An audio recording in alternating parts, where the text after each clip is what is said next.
જય શ્રી કૃષ્ણ. સર્વે વૈષ્ણવોને, કૃષ્ણ પ્રેમીઓને મારા જય શ્રી કૃષ્ણ. તો શ્રીમદ ભાગવતની ચર્ચામાં આપણે જાણ્યું કે ભક્તિ મહારાણીના ઉદ્ધાર માટે હરિદ્વારના આનંદ ઘાટ પર નારદ મુનિ દ્વારા અને સનકાદી ઋષિઓ સુતજી દ્વારા કથા ભાગવત કથાનું આયોજન થયું અને એ દ્વારા જ્ઞાન વૈરાગ્યને ચેતનામાં લાવવામાં આવે. તો મહારાજ આ સાંભળીને સંતોને એક જિજ્ઞાસા થઈ અને એમણે એક સવાલ પૂછ્યો છે કે આવી જ કોઈ કથા હોય કે જે એમના દ્વારા એ કથા સાંભળવાથી અમારો ભાગવત પ્રત્યેનો પ્રેમ જાગૃત થાય વધારે, અમને કૃષ્ણ પ્રત્યે વધારે પ્રેમ જાગૃત થાય એવી કોઈ કથા હોય તો અમને સમજાવો, સંભળાવો, શ્રવણ કરાવો. તો મહારાજ આ સાંભળીને સનકાદી ઋષિઓએ એક નાનકડી કથાનો આરંભ કર્યો છે. અહીંયા બોલી શ્રી કૃષ્ણચંદ્ર ભગવાન કી છે, अपने अपने मात पिता की છે, હનુમાનજી મહારાજ કી છે. તો મહારાજ બન્યું એવું છે કે સનકાદી ઋષિઓ આ કથાનો અહીંયા પ્રારંભ કરી રહ્યા છે. તુંગભદ્રા નદીના કિનારે એક નાનકડું અમથું સુંદર નગર છે અને આ નગરમાં એક આત્મદેવ નામના ભૂદેવ રહે છે. ભૂદેવ પોતે કર્મકાંડી છે, જ્ઞાની છે, પ્રખર જ્ઞાની છે અને અઢળક ધન સંપત્તિ તેમના ઘરે છે. તેમની પત્ની છે ને પત્નીનું નામ છે ધૂંધલી. તો મહારાજ આત્મદેવ અને ધૂંધલીનો આ સંસાર ચાલી રહ્યો છે. બંને સંપત્તિની રીતે પૂરેપૂરા સુખી છે, કોઈ વાતની તકલીફ નથી. પણ એક વાતનું બહુ મોટું દુઃખ છે અને એ દુઃખ છે કે તેમના ઘરે શેર માટેની ખોટ છે. એટલે કે મહારાજ એમના ઘરે સંતાન નથી, ખોળાનો ખૂંદનાર.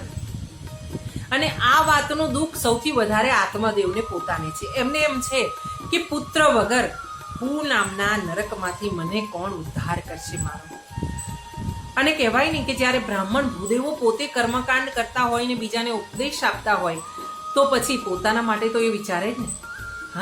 મહારાજ બન્યું એવું છે કે તે દિવસે દિવસે એમણે બધા ઉપાયો કરી જોયા છે, દરેક રસ્તા એમણે અપનાવી લીધા છે. કર્મકાંડ કરતા કરતા એમણે દાન ધર્મ જે બીજાને બતાવતા હતા એ જ રસ્તા પોતે પણ અપનાવી લીધા છે કે દાન ધર્મ પુણ્ય કર્યું છે, કારણ કે એમની પાસે અઢળક સંપત્તિ છે. એટલે એમણે દાન ધર્મ ને પુણ્ય કર્યું છે, પણ છતાં પણ પોતાને ઘરે શેર માટેની ખોટ એટલે કે સંતાનની પ્રાપ્તિ થઈ શકી નથી. અને આના કારણે આત્મદેવ મહારાજ અત્યંત દુઃખી છે. આ બાજુ જે ધૂંધલી છે તેને એટલી અસર નથી કે મારા ઘરે ખોળાનો ખૂંદનાર નથી, હું વાંચ્યો છું. પણ પ્રભુ આત્મદેવને અંદર હૃદયમાં એટલું દુઃખ છે કે એમણે અંતે બધા જ પ્રયત્નો કરીને હારી જવા પછી બધા જ પ્રયત્નો કરીને હારી જવા પછી એમણે એક રસ્તો અપનાવ્યો છે અને એમણે વિચાર કર્યું છે કે હવે મારા ઘરે જો સંતાન ન હોય અને મારા ઘરે આ તકલીફ હોય મારા જીવનમાં તો એનાથી સારું વધારે એ છે કે હું આત્મહત્યા કરું. તો મહારાજ આત્મદેવ જંગલ તરફ નીકળી ગયા છે, જંગલનો રસ્તો પકડ્યો છે, વનવાટે નીકળ્યા છે અને ત્યાં એ પ્રભુનું નામ સ્મરણ કરતા કરતા આગળ વધી રહ્યા છે. ને ત્યાં એક મોટી નદી એમણે જોઈ છે ને નદીના કિનારે જઈને એ ઉભા રહ્યા છે, વિચાર કરી રહ્યા છે આત્મહત્યા કરવાનો, છલાંગ લગાવવાનો. અને એવા સમયે એમને એક સંત મહાત્માના દર્શન થયા છે જે નદીના કિનારે પોતે ધ્યાનમાં બેઠા છે, ધ્યાનસ્થ છે, પ્રભુનું નામ સ્મરણ કરી રહ્યા છે. તો મહારાજ પ્રભુની લીલા છે પ્રભુ જ જાણે. આત્મદેવને થયું કે ચાલો એકવાર એમને વંદન કરી લઉં ને પછી આગળ વધું છું. અને કહેવાય છે ને કે સત્કર્મનો બદલો હંમેશા સાચો ને સારો જ હોય છે. એટલે આત્મદેવ પેલા સાધુ મહાત્માના પાસે ગયા છે, ત્યાં જઈને એમને દંડવત પ્રણામ કર્યા છે ને જય શ્રી કૃષ્ણ કર્યા છે, સીતારામ કર્યા છે. અને મહાત્માએ આંખો ખોલી છે. મહાત્માએ આંખો ખોલીને ભૂદેવને આશીર્વાદ આપ્યા છે સ્વસ્થ રહેવાના, શતાયુ થવાના. પણ આ સાંભળીને આત્મદેવને ગ્લાનિ થઈ છે કે તમે મને પુત્રનો આશીર્વાદ દીધા હોત પુત્રવતી ભવા એમ, તો મને આનંદ થાત. પણ તમે તો મને આયુષ્યમાન થવાના આશીર્વાદ દીધા છે, જ્યારે મારે તો તકલીફ છે કે મારે ઘરે સંતાન નથી, અને એના કારણે ઘણું દુઃખ છે. તો આ મહાત્માએ આત્મદેવને સાંત્વના આપી છે, પોતાની સામે બેસાડ્યા છે અને પૂછ્યું છે કે ભાઈ, તું હૃદય ખોલીને મને વાત કર કે તારે શું તકલીફ છે. આત્મદેવની આંખમાં આંસુ આવી ગયા છે અને રડતા રડતા બે હાથ જોડીને પ્રભુને વાત કરી છે, સંત મહાત્માને, અને કહ્યું છે ને કે સંત મિલન કો જાઈએ તેજમાન મોહ અભિમાન, જ્યું જ્યું પાવ આગે બળે કોટી યજ્ઞ સમાન. હા, સંત સપૂત ને તુંબડા ત્રણેયનો એક જ સી સ્વભાવ, તારે પણ ડૂબાડે નહીં અને તાર્યા ઉપર ભાવ. હા, બોલીએ ગુરુદેવ મહારાજ કી જય. તો મહારાજ બન્યું છે એવું કે જ્યારે સંત મહાત્માને ખબર પડી છે કે આત્મદેવ આત્મહત્યા કરવા આવ્યા છે, ને આત્મહત્યા કરવાનું કારણ આટલું જ છે કે એમના ઘરે પુત્ર રત્ન પ્રાપ્તિ નથી થઈ, તો મહાત્માએ હાસ્ય કર્યું છે અને હસીને આત્મદેવને તેમણે બોધ આપવા માંડ્યો છે, ઉપદેશ આપ્યો છે, સાંત્વના આપી છે પોતાની રીતે કે ભૂદેવ, તમે તો પૃથ્વી પરના દેવ છો. તમારે આ કાર્ય તમને શોભા ન આપે આત્મહત્યા કરવાનું, તમારે આત્મહત્યા ન કરાય. અને પુત્ર કે પુત્રી, તમારા સંતાન થવા ન થવા, એ બધું કાર્ય તો પ્રભુનું છે. હા, એમાં તમે શું કરવા વિક્ષેપ પાડી રહ્યા છો? શું ખબર છે આપણાને કે પુત્ર રત્ન પ્રાપ્ત થયા પછી પણ આપણને સુખ મળશે, તમને સુખ મળશે. તો આ રીતે આત્મદેવને પેલા સંત મહાત્મા સમજાવી રહ્યા છે, પણ આત્મદેવ છે કે જિદ્દી છે, કહેવાય ને કે બ્રહ્મહઠ. એટલે બ્રહ્મદેવ હઠે ચડ્યા છે અને એમણે જીદમાં કહ્યું છે કે મહારાજ, જો તમારે મને આપવા હોય તો મને પુત્ર પ્રાપ્ત થાય એવા આશીર્વાદ દો, નહીતર મને જવા દો. હું આત્મહત્યા કરીશ અને તમારી નજર સામે કરીશ, એટલે તમને પણ પાપ લાગશે. લો, બન્યું એવું છે ને કે ધર્મની આંગળી ચીંધવા જતા પણ ધર્મ કરતા ધાડ પડી એવી હાલત થઈ છે મહાત્માની. તો મહારાજ આ બાજુ સંત મહાત્માએ ભૂદેવને સમજાવ્યા છે, આત્મદેવને સમજાવ્યા છે, પણ આત્મદેવ સમજવા માટે તૈયાર નથી. અંતે જતા સંત મહાત્માએ આત્મદેવને બેસાડ્યા છે અને કહ્યું છે, હું રસ્તો કરું છું. પોતે ધ્યાનમાં ગયા છે, ધ્યાનમાં પ્રભુનું નામ સ્મરણ કરીને એક વિચાર ધારણ કરીને કહ્યું છે કે મારું જે આટલા વખતનું પુણ્ય છે, એ પુણ્ય દ્વારા હે પ્રભુ, આના નસીબમાં તો 7 જન્મે પણ સંતાન નથી, છતાં પણ જો આપની દયા હોય મારા પર, તો મારા પુણ્યવતી, મારા પુણ્ય થકી આ આત્મદેવનો, આ ભૂદેવનો ઉદ્ધાર કરો ને એમના ઘરે એક સંતાન આપી એમને આનંદિત કરો પ્રભુ. આમ કહીને પોતાની જોડીમાંથી એક નાનકડું અમથું એક ફળ હતું, એ ફળ પોતે મંત્ર જાપથી સિદ્ધ કરીને આત્મદેવના હાથમાં આપ્યું છે. આત્મદેવે આ ભિક્ષા રૂપે પોતે એ ફળને, પ્રસાદને ધારણ કર્યો છે, લીધો છે, ગ્રહણ કર્યો છે અને પ્રભુને, સંતને પગે લાગીને પછી આગળ વધ્યા છે, પોતાના ઘર તરફ ગયા છે. સંતે અહીંયા કીધું છે કે આ ફળને લઈ જજો અને તમારી ધર્મપત્નીને આ ફળ ખવડાવજો, આરોગાવજો, અને એ ફળની પ્રસાદી લીધા પછી તમારી પત્નીને પુત્ર રત્નની પ્રાપ્તિ થશે, તમારા ઘરે સંતાનનો જન્મ થશે. સંતનું વચન ક્યારેય ખાલી જતું નથી, પણ એ વાત છે કે સંત સાચા હોવા જોઈએ અને સામે તેમના ભક્તો, જે શિષ્યો બેઠા હોય, તેને પોતાના ગુરુદેવ પર પૂર્ણ રૂપે વિશ્વાસ હોવો જોઈએ. તો મહારાજ આ ફળ લઈને આત્મદેવ ચાલી નીકળ્યા છે પાછા પોતાના નગર તરફ, અને હરખ ગેલા થઈને આવ્યા છે. હરખાતા હરખાતા આત્મદેવ પોતાના ઘરે આવ્યા છે, પોતાની પત્નીને આ ફળ આપ્યું છે અને ફળ આપીને સચોટ રીતે સમજાવવામાં આવી છે ધૂંધલીને, જેનું નામ જ ધૂંધલી છે. કહેવાય છે કે આપણા નામ દ્વારા અને આપણા ચહેરાની આભા દ્વારા, આપણા શરીરની, એટલે હું એક મારી ભાષામાં કહું તો બોડી લેંગ્વેજ દ્વારા વ્યક્તિની ઓળખાણ થઈ જાય. અહીંયા આત્મદેવ ધૂંધલી અજબ જોડી છે મહારાજ, ભગવાને બનાવી છે. અને એ ધૂંધલીના હાથમાં આત્મદેવીએ એ ફળ આપ્યું છે. સંત મહાત્માની વાત કરી છે કે આ સંત મહાત્મા દ્વારા આ ફળ આપવામાં આવ્યું છે, પ્રસાદ છે, અને એ પ્રસાદને તું આરોગજે, આપણા ઘરે પણ પુત્ર રત્નનો જન્મ થશે. અને પૂરી શ્રદ્ધાથી આત્મદેવે પ્રભુનું નામ સ્મરણ ચાલુ કર્યું છે. બીજી બાજુ આ ધૂંધલી એટલે ધૂંધલીની વાત એવી ભાગવતમાં સમજાવવામાં આવી છે કે જો પૂર્ણ રીતે સમય હોય ને આપણે સમજીએ તો ધૂંધલી એટલે આપણી બગડી ગયેલી બુદ્ધિ.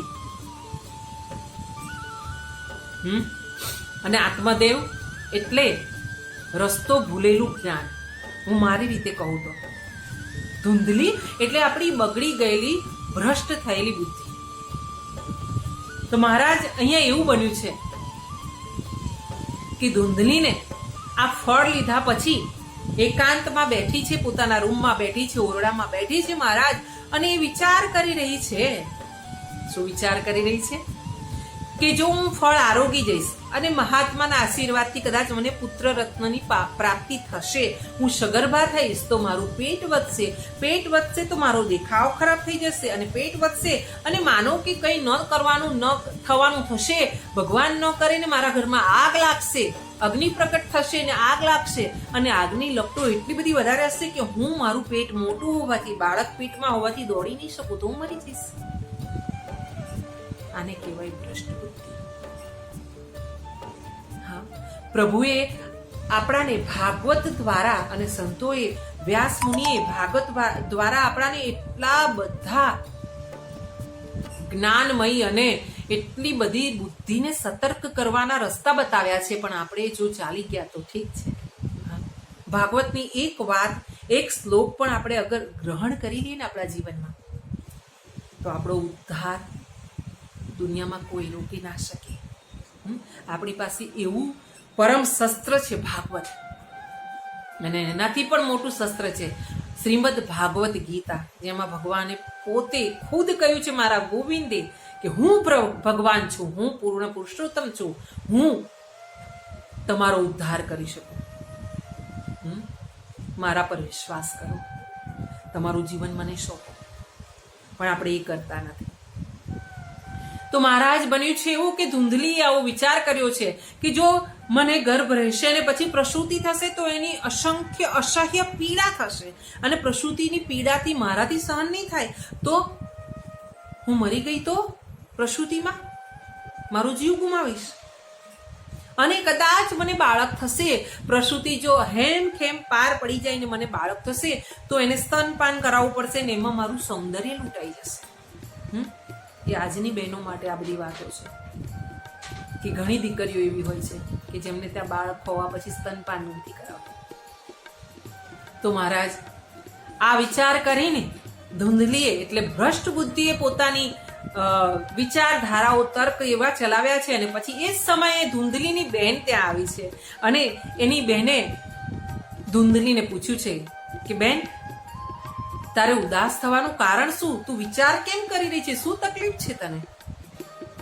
ત્યારે ધૂંધલીએ પોતાના મનની વિચારની આ બધી વાતો જેણે તર્ક કર્યા છે, હા, એ બધા એની બેનને જણાવ્યા છે, અને કહ્યું છે કે આ ફળ છે, આ મહાત્માએ આપ્યું છે, અને આ ફળ હું ખાઉં તો હું ગર્ભિણી થાવ, સગર્ભા થાવ, મને પુત્ર રત્નની પ્રાપ્તિ થશે, અને એના દ્વારા મને આ બધી તકલીફો થઈ શકશે. ત્યારે તેની બેન, જે ધૂંધલી હોય એની બેન પણ એ જ હોય. હા, એટલે ધૂંધલીની બેને એને એક વાત સમજાવી છે મહારાજ. શું સમજાવી છે? કે કહ્યું છે કે જો તારે આ ફળ ન ખાવું હોય તો મારી પાસે એક રસ્તો છે. શું છે? કે તું આ ફળને તારી ગાયને ખવડાવી દે. એમ પણ તમારા ઘરે ગાય પણ બાળકને જન્મ આપી શકતી નથી, વાછરડા. હા, તમારા ઘરે જે છોડ ઉગે છે, જે ઝાડ ઉગે છે, તેને પણ ફળ આવતા નથી. તો તું ગાયને આ ફળ ખવડાવી દે, અને તું તારા પતિને એટલે આત્મદેવને એમ કહી દેજે કે મેં આ ફળ આરોગી લીધું છે, પ્રસાદ ખાઈ લીધો છે પૂરેપૂરો. હા, અને તું પછી ગર્ભિણી હોવાનો, સગર્ભા હોવાનો નાટક કરજે. આમ પણ મને ગર્ભ છે, અને એ ગર્ભ જ્યારે બાળક થઈને જન્મ લેશે મારા પેટે, ત્યારે એ પુત્ર કે પુત્રી જે પણ જન્મ લેશે એ હું તને આપી દઈશ. અને તું કહી દેજે તારા પતિને, આત્મદેવને, કે આપણા ઘરે આ બાળક જન્મ્યું છે. હા, કોઈને ખબર પણ નહીં પડે, અને તારે તકલીફ પણ નહીં લેવી પડે શરીર પર. આ બાજુ ધુંધલીની બેનને પૈસે ટકે સંપત્તિમાં તકલીફ, એટલે ધુંધલીની બેને એને પૈસે ટકે મદદ કરી છે, અને આ પોતે ફળ આરોગી ગઈ છે એમ કહીને ધુંધલી આત્મદેવને સમજાવી દીધા છે. બીજી બાજુ પોતે એ આત્મદેવ જે ફળ લાવ્યા હતા સાધુ મહાત્મા દ્વારા, એ જ ફળ લઈ જઈને પોતાના આંગણામાં એક ગૌમાતા હતી ને એને ખવડાવી દીધું છે મહારાજ. તો બન્યું છે એવું કે આ ફળ ખાધા પછી ગાયના ગર્ભ રહ્યો છે ગાયને, અને આ બાજુ ગાયને ગર્ભ રહ્યો છે. બીજી બાજુ એવું બન્યું છે કે ધુંધલીની બેનને જે ગર્ભ હતો તેના બદલામાં ધુંધલી પોતે પણ પેટ ઉપર પાટા બાંધીને એવું બતાવી રહી છે કે હું પણ ગર્ભિણી છું, મને પણ ગર્ભ રહ્યો છે, હું પણ સગર્ભા છું, આવું બતાવી રહ્યા છે. અને તેવા સમયે મહારાજ એવું બની રહ્યું છે કે હું આગળની વાર્તા કહું, આગળની કથા તમને શ્રવણ કરાવું એ પહેલા હું એક કથા લઈને આવી છું કે એક સાધુ મહાત્મા પોતે પોતાના મંડળી સાથે પોતાના ગુરુજીના આશ્રમ જઈ રહ્યા હતા, જે પોતે એક નદીને પાર કરીને બીજા બેન માનસી પતિ ક્યું તો મહારાજ બન્યું છે એવું કે ધુંધલીએ આખા ગામને કહી દીધું છે કે હું સગર્ભા છું. આત્મદેવને પણ સમજાવી દીધા છે. આ બુદ્ધિ સરળ છે જેની, એવા આત્મદેવ છે. એટલે એમણે પોતાની પત્ની પર વિશ્વાસ રાખીને વાત સમજી લીધી છે કે મારી પત્ની સગર્ભા છે. અને આ વાતને હું પાછી આગલા નવા વિડીયોમાં તમને સમજાવીશ કે ધુંધલી દ્વારા જે પુત્ર રત્ન પ્રાપ્ત થાય છે એ કેવો હોય છે. અને ત્યાં સુધી પ્રભુનું નામ સ્મરણ કરજો, મારા કૃષ્ણનું ભજન ગાજો, અને મારા વિડીયો જોઈને મને કોમેન્ટમાં જય શ્રી કૃષ્ણ જરૂર લખજો. તો આપ સર્વેને જય શ્રી કૃષ્ણ.